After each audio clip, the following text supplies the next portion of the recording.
Hello students, today I am going to start first lesson of English literature, The Lost Child.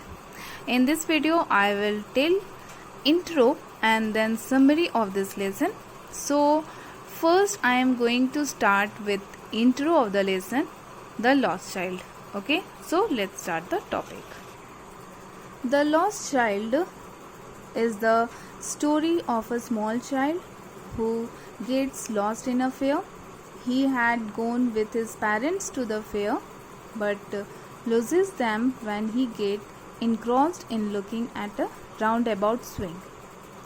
This story highlights the bond of love and affection that the child shares with his parents. Okay. So now let's move to the summary part. It was the season of spring.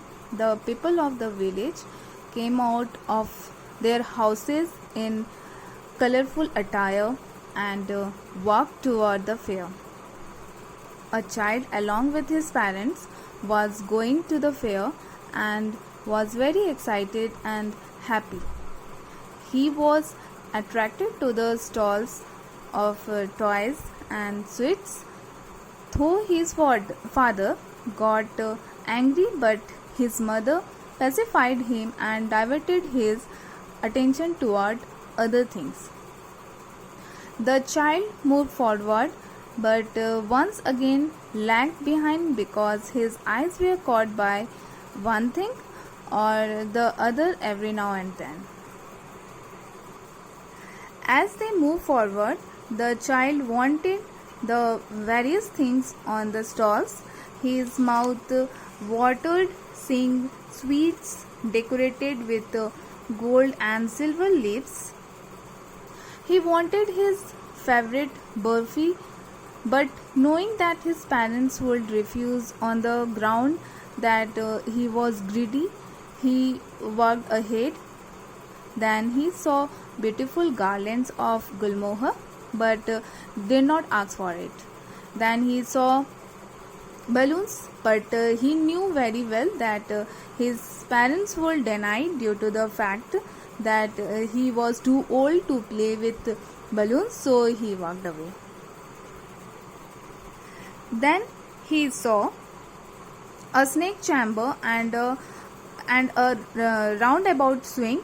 As he stopped to ask his parents for permission to enjoy the swing, so he got surprised because there was no reply coming from his parents. When he turned around, then he saw neither his father nor his mother was there.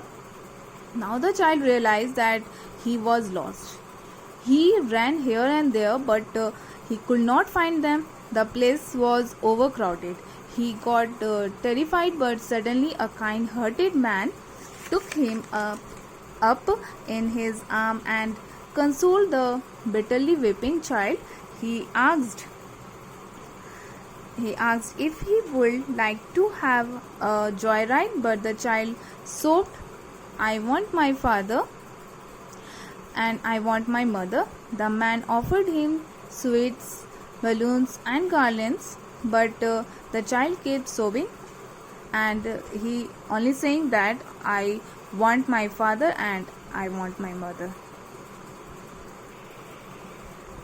So students, with this we come to the end of this lesson and I hope you all have understood it. Thank you.